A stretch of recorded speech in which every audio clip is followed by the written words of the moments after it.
Welcome everyone joining us both here on site and online to follow the panel discussion Something Old, Something New, Something Blue and Yellow, Perceptions of Young Security Policy Experts on NATO in Europe. This panel is organized in cooperation with Helsinki Security Forum, the Ulkopolitist, which is a Finnish online media focused on foreign and security policy, and it has also reserved support from NATO Public Diplomacy Division. This year, Finland has celebrated its first year in NATO. In the next panel, Emerging Voices of Defense and Security Policy from Finland, Latvia and Ukraine will explore the evolving role of NATO in Europe, considering both historical perspectives and contemporary challenges. We will hear from Linnainmäki, Research Fellow at the Finnish Institute of International Affairs, Veronika Melkozerova, Ukraine reporter at Politico Europe, Heljä Ossa, Research Fellow at the London School of Economics and Political Science, and Tomass Pildegovičs, Security Advisor for the Minister of Foreign Affairs of Latvia. The discussion will be moderated by Annastina Haapasaari, the Editor-in-Chief of the Ulkopolitist, and myself, Anni Lindgren, a specialist at FIIA. Thank you, Anni, and welcome on my behalf as well. Russia's full-scale invasion of Ukraine in February 2022 sent a wave of shock across Europe, along with a surge of solidarity for Ukraine and also a renewed interest in NATO. In Finland, we saw an unprecedented change in public opinion regarding our NATO accession, leading to our countries and also Sweden's finally joining NATO. In Baltic countries, including Latvia, the support for NATO has also grown in recent years. And in Ukraine, the question about NATO membership is something that could change the future of the entire country. We are here to talk about NATO with two Finns, Heljä and Joel, one Latvian, Tomass, as well as one Ukrainian voice, Veronika. In our countries, through a historical lens, NATO membership carries significant symbolic weight. And it often resonates also on a deeply personal level for many people. Joel, I will start with you and ask you a question about perhaps the perspective of the new generation. What role do you think the younger generation has played and continues to play in Finland's NATO membership as we have turned a new page in our defense? Well, thank you, Annastina, and thank you, Anni. And first of all, welcome to Helsinki. It's so good to see you all here.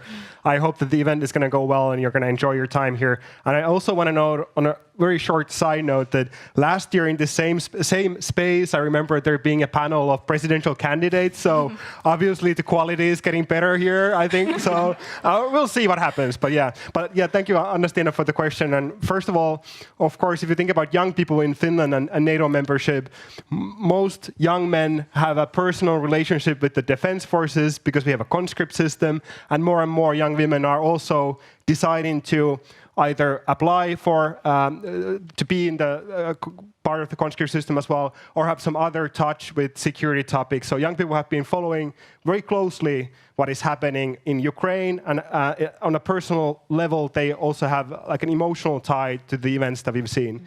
And that's because, for a very simple reason, they know that if things go south, they're the ones who are doing the fighting, who are on the front lines, and that's why they have been following events closely here.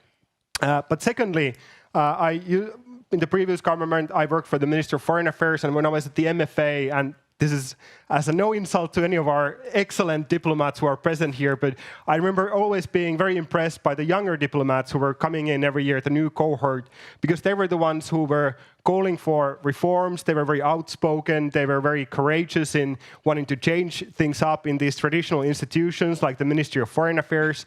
And I think we're at a similar point when it comes to NATO, that the next generation now has to find their way into the structures of NATO and to kind of grow within that culture and find new avenues for Finland to be an effective member in the alliance. Thank you. Thank you.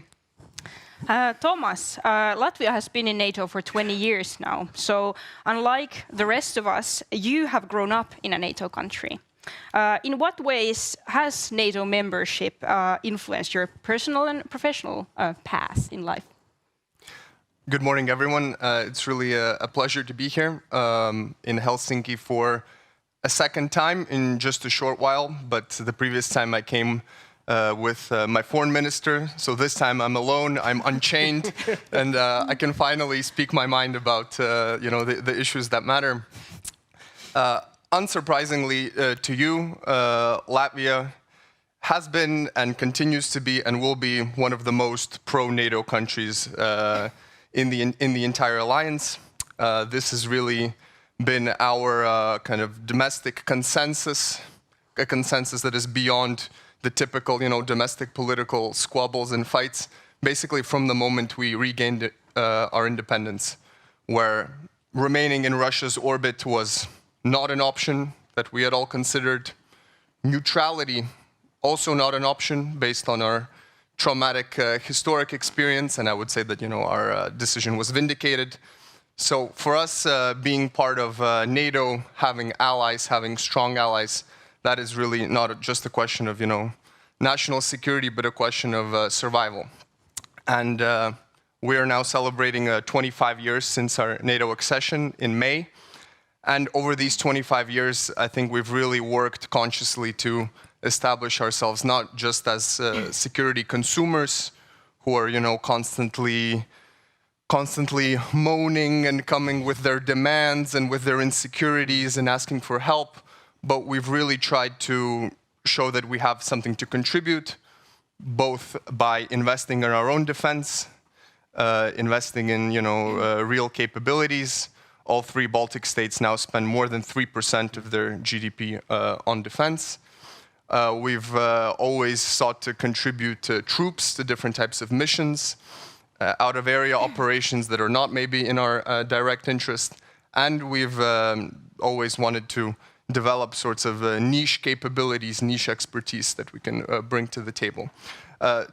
As for myself personally, my life was, I would say, kind of upended, quite altered as a result of Russia's full-scale invasion of Ukraine, where I was, on the day of the full-scale invasion, I was sitting in a really nice university library in the UK, working on my PhD thesis, which I think maybe 2 people will read in the end. And literally in those first weeks, I understood that this is not this is not what I should be doing at this moment. And I looked for more practical ways maybe to get involved, because we really see Russia's aggression against Ukraine as our war. We really empathize with our Ukrainian friends to the core. And so what happened was that I moved back to Latvia to take on a job at NATO Stratcom, the NATO Strategic Communications Center of Excellence, which is this NATO agency, NATO body, and have spent about 1.5 years working there, and now I've joined the foreign ministers team. So for myself, this has really been a leap from exploring security issues on some sort of intellectual level, some sort of, reflecting, philosophizing, writing about it, to, dedicating my efforts to make some sort of practical contribution. Thank you. Great to have you in the panel for all of these reasons. Veronika, Ukraine is a NATO partner country and a prospective member. Of course, everything has changed during the past years, but how would you describe the perception of NATO in your country before February 2022, and how has your view as a nation maybe evolved since?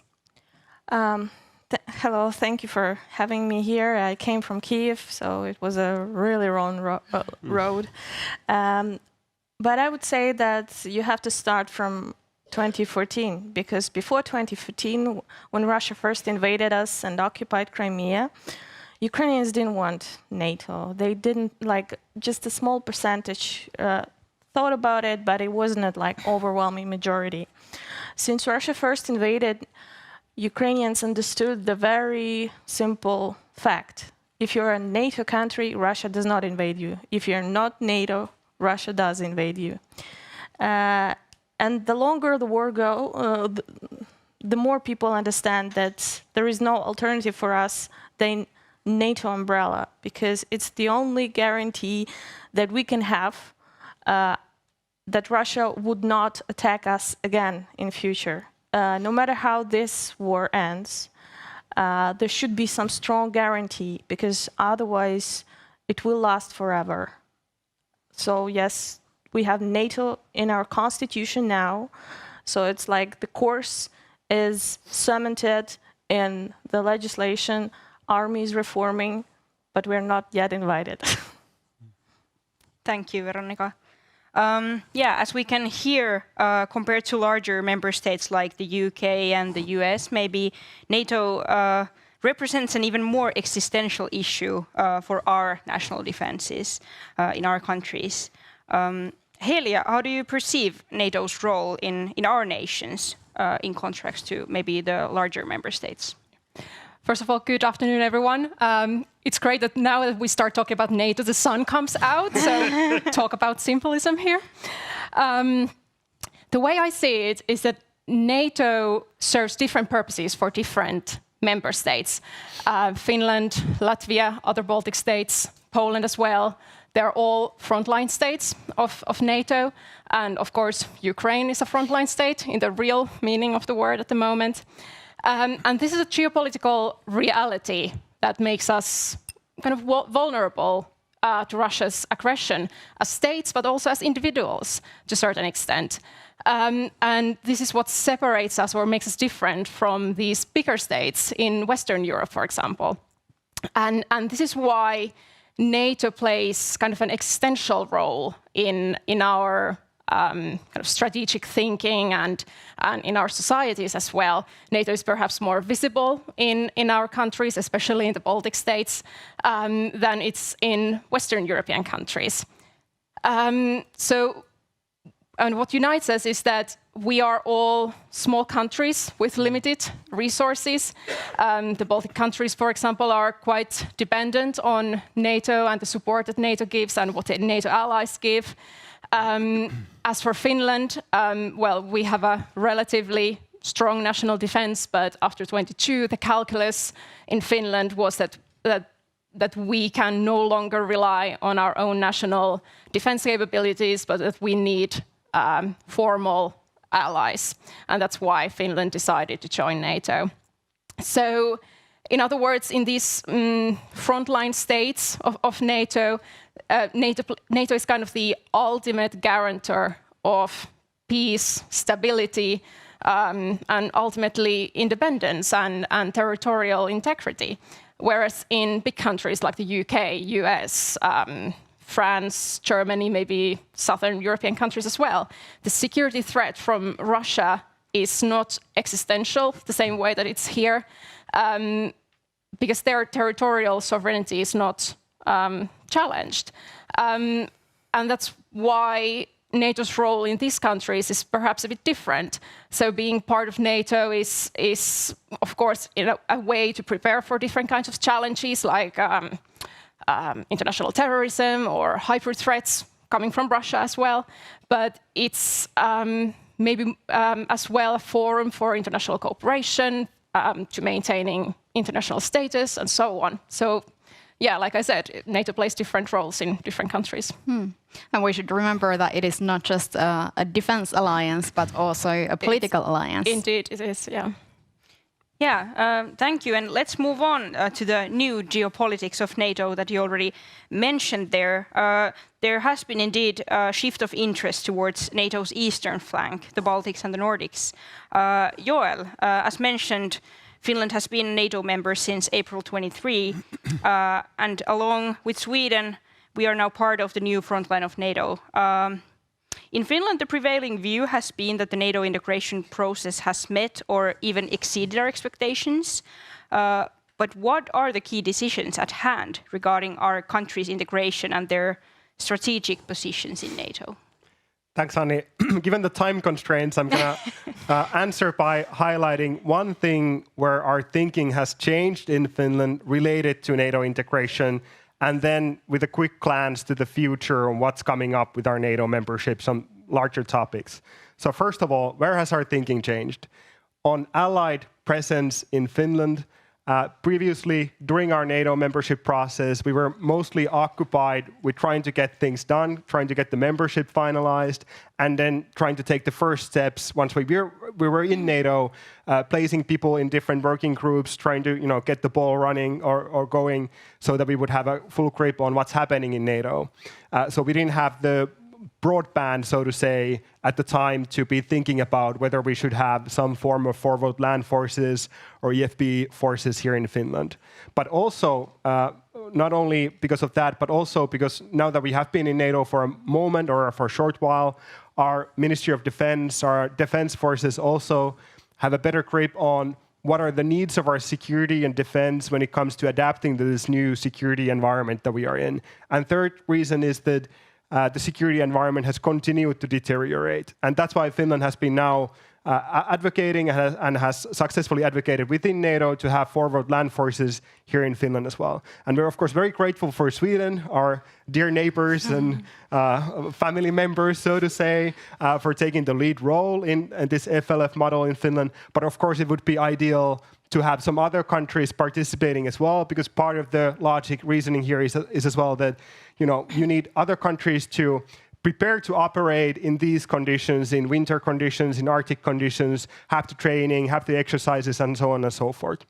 And then to quickly glance to the future, upcoming big topics in NATO. Of course, Finland has a very strong interest in NATO's new Russia strategy review, which is going to take place in next year's Hague summit. I think we have something to contribute there as well, together with some of our neighbors here.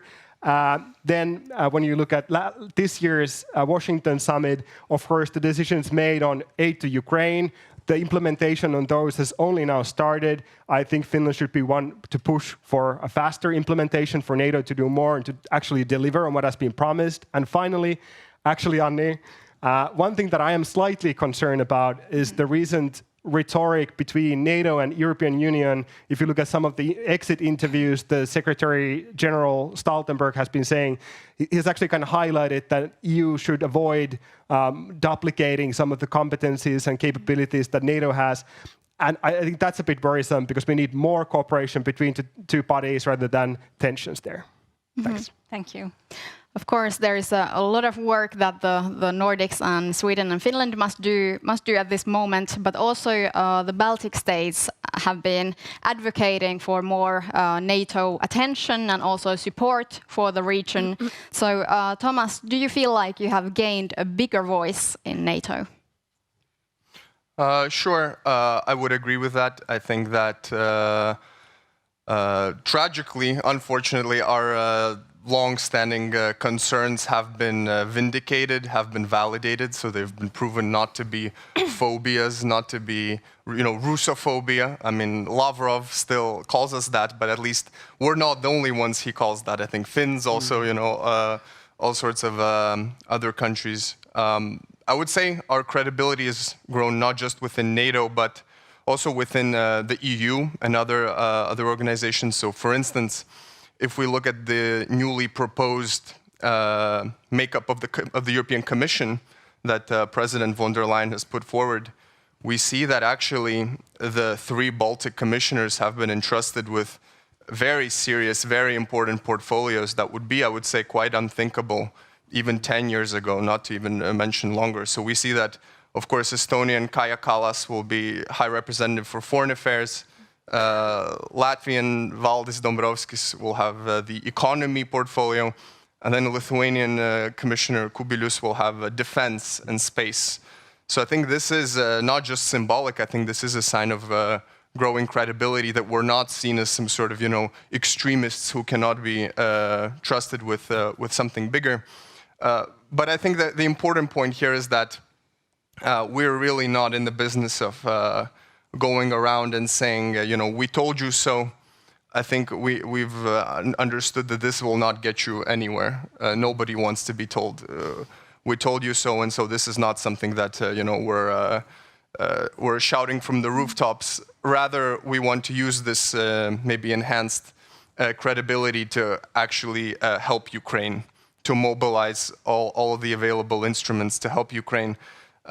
We really are acting as, I would say, as Ukraine's voice within the EU and NATO until you join these organizations. This is something that we're, I would say, probably the most fervent advocates of. We ourselves have gone through the accession process.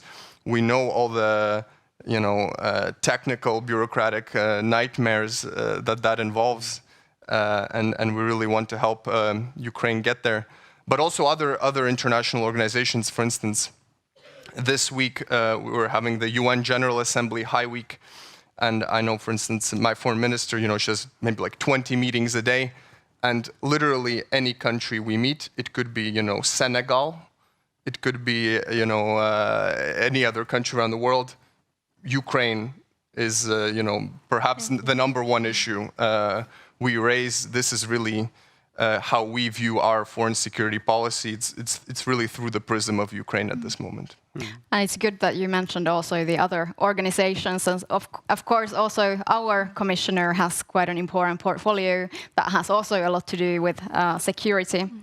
Heljä, as mentioned, the eastern flank, including the Baltics and the Nordics, has gained more interest recently, and perhaps it has also become more coherent as one. How is the eastern flank perceived in NATO decision-making and in the processes? Yeah. The eastern flank, or the frontline states, regardless of how we want to call it, it's a crucial geopolitical area for NATO. One of NATO's 3 core tasks is defense and deterrence, and this kind of materializes in the eastern flank. So when we talk about eastern flank, we could consider countries like Bulgaria, Romania there as well, but maybe in this context, considering our topic, maybe let's talk about the Baltic and Nordic countries, Poland. So when we discuss Nordic and Baltic countries, the areas that we are talking about are basically the Baltic Sea region, the Arctic, and the North Sea. And this is a huge area. But all these different areas, the Arctic, the North Sea, the Baltic Sea, they're all interlinked and connected to each other. So what happens in the Baltic Sea has an impact on the Arctic. Maybe not a direct impact, but it does have an impact there, and vice versa, of course. So the eastern flank, it consists of very different geopolitical realities, different countries with different strategic cultures, different geopolitical challenges, but also advantages. But they are ultimately all interlinked. And the way I see it, NATO should perhaps approach this area as one operational area in its decision-making and operational planning. But this is, of course, not an easy task. For example, at the moment, the Baltic countries are under the Prunsum Joint Force Command. Finland and Sweden are moving to the Norfolk command structure. And while I think it's a good idea that the Nordic countries are all together under the same structure, but in the future, I think it would be good if Baltic countries and Nordic countries and Poland perhaps as well would all be under the same structure. So perhaps we'll see some kind of bigger changes in NATO in the future. But so far, that's how things are. Thank you. Yes. Over the weekend here at Helsinki Security Forum, Ukraine will be addressed in maybe all of the panels and discussions on stage. I think it's safe to say at this point that Ukraine really holds the weight of the entire Western freedom, or at least that's how it's perceived in our countries. Veronika, when it comes to war in Ukraine, the Western leaders paint all kinds of scenarios for the development of the situation, and also place kind of big expectations for your country. Yet it is Ukraine and its people who are fighting the war.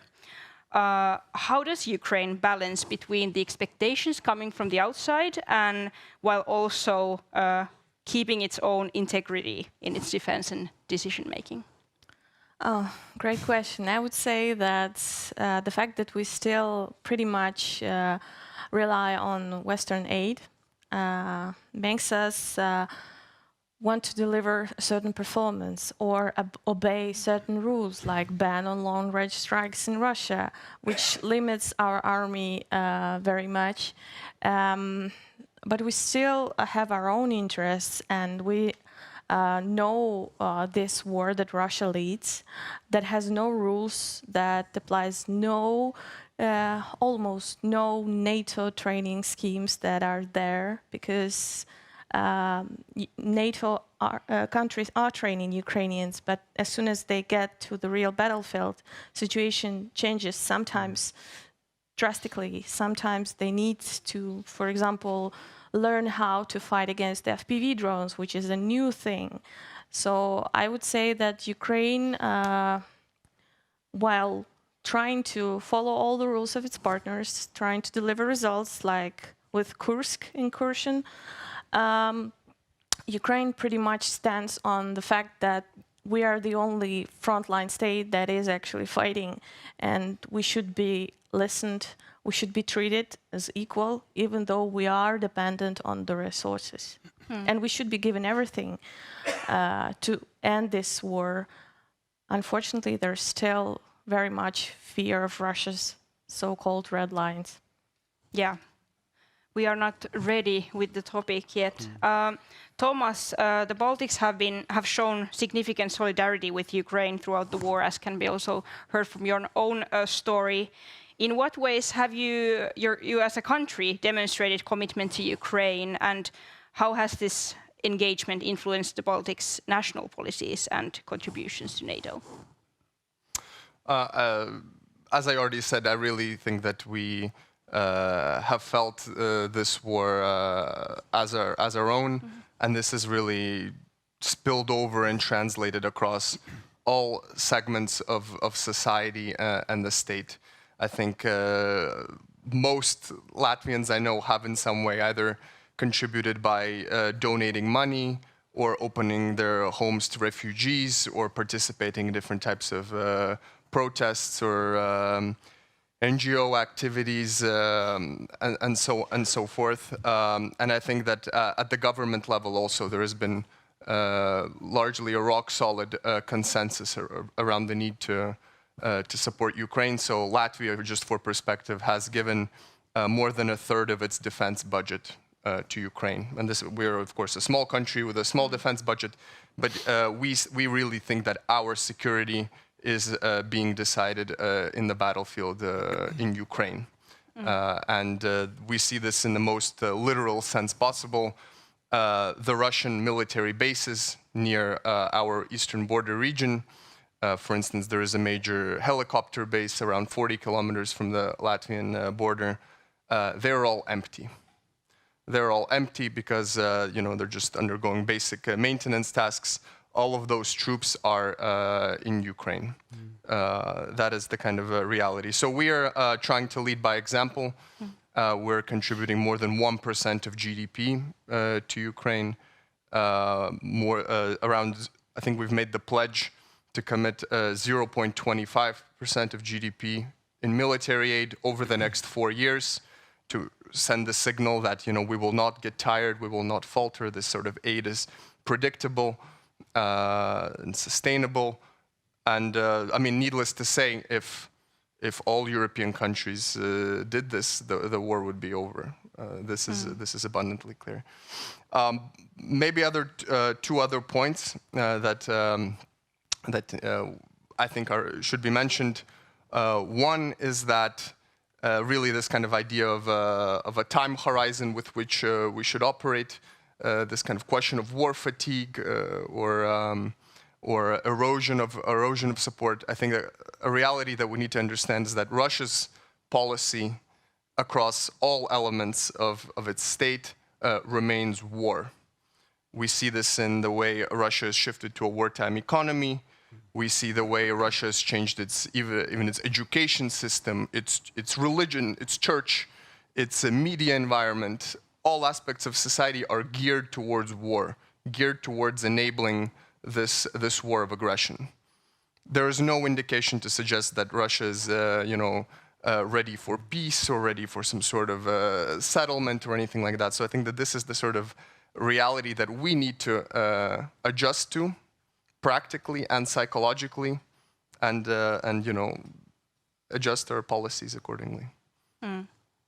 It's very powerful and interesting to hear that your country is very much on board with resolving the war.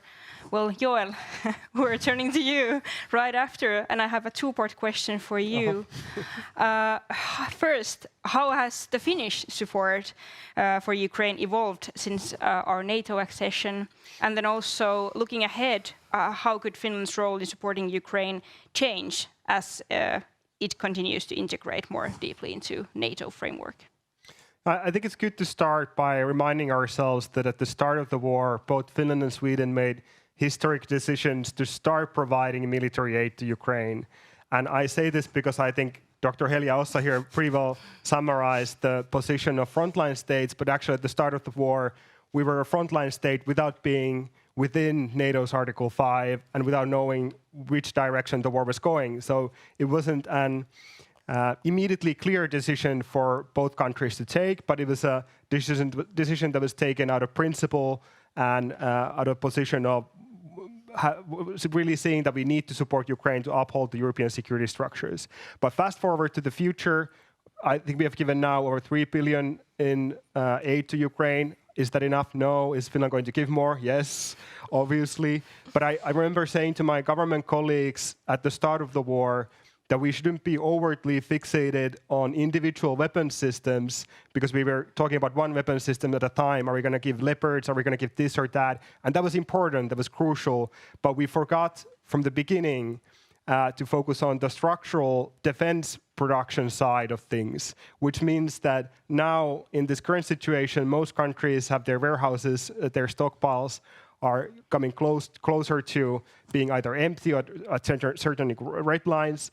And that's, of course, a problem. We've seen some development. Finland, for example, has multiplied its own ammunition production. That's great, but that alone is not enough. And here, actually, I think we need a major European push to boost European defense production. Finland has been, in my opinion, too slow to move on this out of concerns, first of all, for the structure of the financing.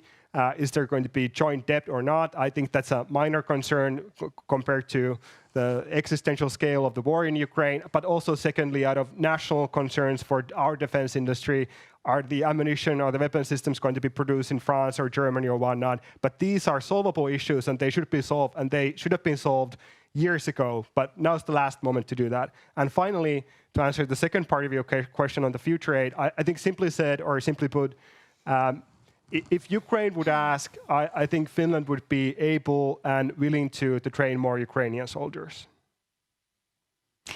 We can't talk about NATO without talking about the US, so let's paint the broader transatlantic picture.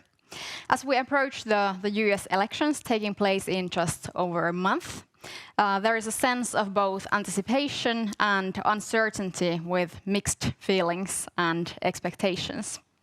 Heljä, do you perceive a dramatic difference between how the two candidates, Harris and Trump, view transatlantic relations and security situation in Europe? This is perhaps a little bit of a rhetorical question, but can you describe what's at stake? There's a lot at stake, and yes, there are clear, maybe even dramatic differences between these two candidates and their foreign policy views and views on European security and defense. So this is really a crucial election for Europe, for Ukraine, and for transatlantic relations. If we start with Harris, we don't know a lot about her foreign policy line. She doesn't have a very strong foreign policy profile, but based on what we have heard, for example, now during the UN General Assembly, we can quite safely assume that she would continue the same foreign policy line of President Biden. She's very committed to NATO, to transatlantic relations. She's committed to supporting Ukraine, and she has rejected Trump's what she calls surrender plans. So that's very good news for Ukraine and for Europe in general. Then again, under Trump, the future would be much more unpredictable, as we saw already in his first term. People often ask, will Trump withdraw the US from NATO? I don't think this is a very likely scenario because withdrawing US from NATO has been made quite difficult. In the US, they would need, I think, Senate majority on that. But it's possible and perhaps even likely that the Trump and his administration would reduce US presence in Europe and just reduce their commitment in European security and defense and make NATO's decision-making more difficult, kind of stall it. Also, I think he'd keep putting pressure on European allies to increase their defense spending and threaten of not coming to their aid and support if they don't fulfill their spending requirements, the 2% of GDP. So this kind of burden sharing debate will probably get stronger again. But most worrying, in my opinion, is the what will happen to Ukraine if Trump wins. He has only said that the war must end and that there must be peace, but he hasn't explicitly said that Ukraine must win. And I think this is very worrying, and it's possible and perhaps even likely that the US support for Ukraine will decline. And of course, this is not only bad news for Ukraine, but for Europe, more generally speaking. Great bridge to Veronika, whom I intended to ask how the Ukrainians currently see the US election. I would say that until recent visit to New York, there were some illusions that Trump might be more radical and therefore might adopt those bold decisions that we were expecting from Biden-Harris administration but didn't get. Because there's like kind of very, escalation management strategy approach to this war from the US while we are bleeding already, basically. So everyone expected that Trump might be like sort of a black swan that would change everything. But I think that his recent rant about how US should get out of Ukraine, that Zelensky is the greatest salesman and all of that, has stripped Ukrainians of illusions. And now population is more Democrats and Harris-leaning as the only option that we have to survive. But the government is taking more balanced approach and says that there is still bipartisan support and they are ready to work with all candidates, no matter their political views, no matter their claims, especially public ones. That's why Zelensky is meeting Trump today, as we speak, I think. Yeah, that's exciting. Regardless of the election result, the United States is currently in flux as a society, as a country, as the world superpower it has been. This suggests that Europe may overall need to take greater responsibility for its own security. Tomass, how do you assess Europe's role in sustaining Western unity and its own security at this critical juncture of the transatlantic relations and the alliance? Yeah, look, I think it's out of question. We will work with the Americans no matter the election result, and the US has been a reliable ally for us historically, irrespective of which administration is in power. So, based on our track record, we don't have reason to question them. But I do agree with the premise in your question. I think that irrespective of the election result, things can't go on as before, and Europe does really very much need to step up in being able to meet its own basic security needs, and in terms of expanding support for Ukraine. And I think that one absolute glaring weakness that we do not need the American, involvement in has been our lack of success in degrading Russia's military capability. Unfortunately, more than 2.5 years into the beginning of the war, we're really not succeeding at sufficiently degrading, constraining, limiting, whatever word you want to use, Putin's ability to finance his war. And I think there's two dimensions to this.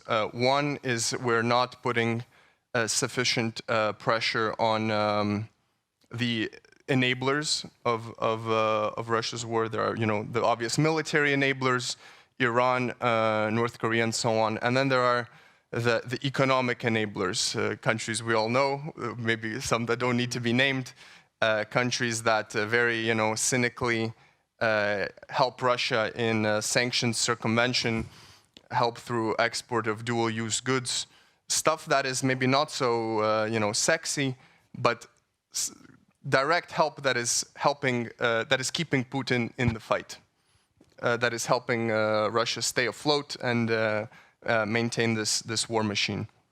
And the second dimension is the ineffectiveness of our own sanctions. The Kremlin would like you to believe that the sanctions are not working, that they're useless, and so on. And we sometimes see waves of this sorts of narratives actually float up in our own media space, in our own information environment.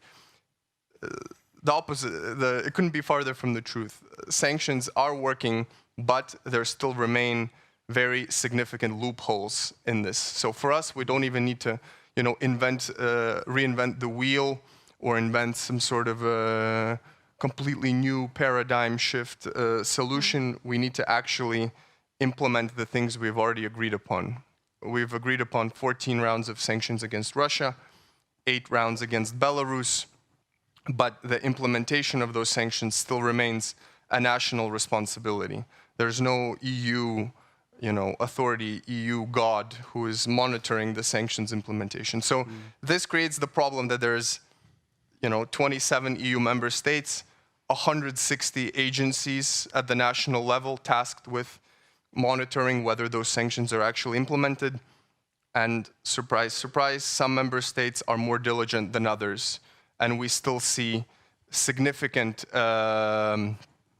export flows of goods that are, either deliberately mislabeled or, goods that are supposedly being exported to countries in Central Asia or Turkey or in the Emirates that are obviously clear, deliberate schemes that are ultimately intended to support Russia. So I think that this is a very obvious homework where this is decisions we've already agreed upon. We need to actually enforce them. If we look at the world from an even wider perspective, actually the global order is entirely undergoing significant changes that are reshaping the nature of security and defense. And this transformation is not only driven by geopolitical shifts, but also the evolution of hybrid warfare, rapid advancement of new technologies.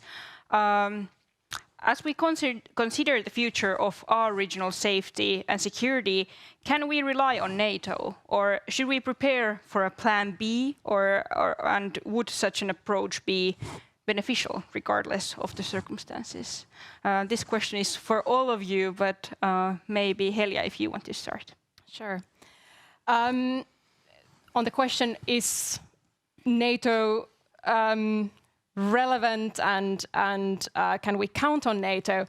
We can only count on NATO if we are ready to invest in our own national capabilities, but also improve European defense industry, deepen our within Europe, but also with other partner countries. because NATO doesn't exist in a vacuum. It's not some kind of entity somewhere out there. It's the member states, the allies that form NATO, and their actions and their policies directly impact on how relevant and kind of countable NATO is. Yes, we also need a plan B, especially in light of the upcoming US elections. And even without Trump becoming the president of US again, Europe needs to be willing and able to take more responsibility of its own security and defense. It's been a long process. It's been in the making since the Cold War. We are on the right track. There's a lot of improvement, but we still have a lot to do in Europe to be more capable and independent in our security and defense. Joel. Yeah, well, not surprisingly, I agree with Heljä on everything, but I would maybe turn the question around and say, or argue that rather than talking about plan B, plan A should be in the lines that Mark Rutte has said, that Europe needs to dance with whoever is found at the end of the evening on the disco floor after the US elections. But we need to, regardless of what happens in the US elections, this is how I understand it, we need to be investing, as Heljä said, more into our defense in every European country. Finland still can and probably should do more. We need to, as I mentioned before, amp up our defense production and invest in a major way together jointly on that, because that will take a lot of time and huge amounts of money. And thirdly, we need to intensify cooperation between the European Union and NATO. And maybe finally, I would mention that we need to have a better understanding of the needs that the United States has in the long term in the Indo-Pacific. Which capabilities will they be transferring, possibly in different scenarios, to the Indo-Pacific? What can we rely on here in Europe? And the new kind of division of labor between Europe and the US, I kind of see it as an ideal situation, that the United States remains as a presence in Europe. The United States remains as the ultimate guarantor of Article 5 deterrence in Europe, and as a strategic enabler for Europeans, because we need to be realistic about what we can do together and what we cannot do. But at the same time, US would be able to focus more on what it needs to and wants to focus on, which is Indo-Pacific and its competition with China. Thomas. Yes, I very much agree with everything that has been said before. Look, it's we shouldn't spend too much time hand-wringing, stressing about different county results in Georgia or Pennsylvania or Ohio. It should not be the case that a couple 100,000 people in Ohio decide the fate of Ukraine and of collective European security. We really need to step up in all of the ways the previous speakers outlined. The question, can we count on NATO? NATO is not some abstract higher entity that we can outsource our security to. We are NATO. You will be NATO, and it's just everything begins with really helping you, not just withstand, not just keeping you in the fight, but really help you achieve a military victory and a just peace. Veronika, what do you think? Do we need a plan B or enhance the plan A? I think that previous speakers have spoken so diligently and in a very smart way. So I would just say that from Ukraine, we saw one thing that NATO lacks, and it's speed. Speed and one voice. If you deal with dictatorships, they're usually fast. They unite. They create the so-called axis of evil. While Ukraine has to stand there begging for another consensus among the NATO countries, another meeting, another forum, while Russia basically obliterates a village every day. And I would say that NATO needs, yes, rely on the United States, but not so much, because as we saw, it's not always that you can expect them to be there on time and give you everything that you need. And I would also say that European countries that are farther from Ukraine. They need to understand that we all live in the same continent. And even if when you open Russia's defense ministry note for its soldiers, it says, don't give up, Russian soldier. One day Ukrainians will become Russians again, and they will stand next to us while we go and protect ourselves from the collective West. So it means that if we fall, they would not stop.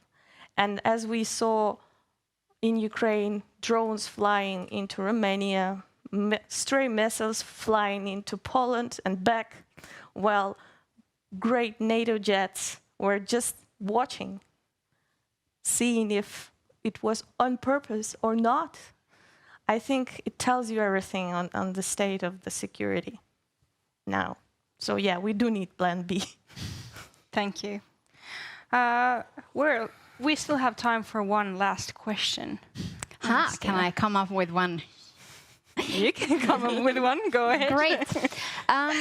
How should I formulate this? Well, I think now we are the panel that represents the younger generation of security experts here during this conference.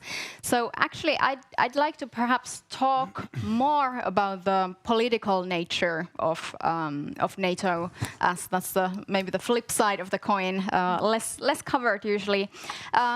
What do you see that NATO should do in order to remain relevant and sort of respond to the challenges and questions that younger generations may have now and also tomorrow? So what kind of challenges do you think NATO will meet, and what questions do we have for NATO to meet our expectations?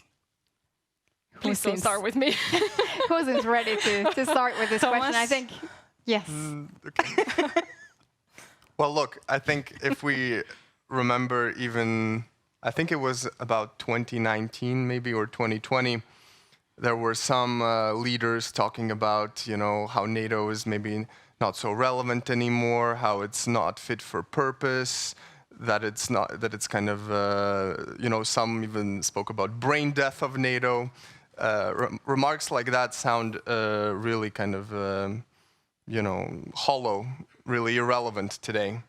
Not by its own doing, NATO is clearly relevant for our countries in a much more existential way, as the previous speaker already pointed out. So I don't think it's a question of relevance, but it is maybe rather a challenge of engaging with wider audiences. NATO, after all, it is a large, often clumsy bureaucracy and so forth. And I think this current Secretary General Stoltenberg has launched several initiatives aimed at engaging young people, this kind of youth summit, using different types of influencers and different types of other unconventional media to try to, go beyond the traditional communication channels. So I think that it's really, I would say it's more a challenge of communication rather than of political relevance as such. And I think what really underscores this relevance is that new countries have applied to join the alliance, and these are smart countries, at least from the point of view of Latvia. For us, when Sweden and Finland announced that they will join the alliance, and then when they actually joined the alliance, for us, this was like a national holiday. This is the greatest day for our security since we ourselves joined the alliance, So the fact that two countries with already very capable national defense forces, right? These are not some weak states or anything like that. The fact that you went through all this process, changed your, security orientation, undertook the necessary negotiations and so forth. This proves that the alliance is relevant, that it's not a paper tiger or anything like that. So that is the greatest testament. Joel, do you think the geopolitical situation sort of justifies NATO membership for the young people, for example, in Finland? Yeah, thanks, Annastina. I think I started with that, and I still kind of to say it again. Yes, I think in Finland and Sweden very much so, especially in Finland as a frontline state. But here's what I would maybe say to continue on Tomass's line of arguing here, which was very good on communication. First of all, I've been saying since the start of the war, as many other people, probably most people here have been saying, that in democracies, it's crucial to keep on repeating to the people why we need to do certain things, why these things are important to us, why they are in our interest. And we sometimes forget that side and focus too much on simple messages as saying, Ukraine needs to win, Russia is going to lose. And we're going to forget the part where we have a public debate and make the case to the people. And that can lead to problems in public support. It hasn't here for obvious reasons, but still, even in Finland, we need to keep making the argument, at least the politicians and the government does. And then the second part would be that NATO, if we think about older or traditional NATO members, I think there are some question marks about the culture of discussion of certain topics like nuclear deterrence, which has not been, for understandable reasons, discussed a lot in many countries because it's very unpopular and can lead to a lot of issues. But I think Finland and Sweden, as the newest members, have a very great opportunity to create a more open discussion culture on these topics, and in that way also engage the young people and explain to them what these things are about. And maybe this is not a problem for our Swedish friends and colleagues because their discussion culture is a bit more liberal in many senses anyway and consensus-based. But at least in Finland, as you know, we're stereotypically very broody and gloomy and maybe not that open about all the things we have done previously on defense and security matters. But I think this is something that we could, if we now spend a lot of time thinking about it and implementing it, it can lead to good results in the long term. I think that's a good note to end with. Oh, sorry. Let's end at that. We've heard some really insightful perspectives today on the role of NATO in Europe, and we will continue the discussion at Helsinki Security Forum on European security and defense. Thank you all for joining us today here on site and also on live stream.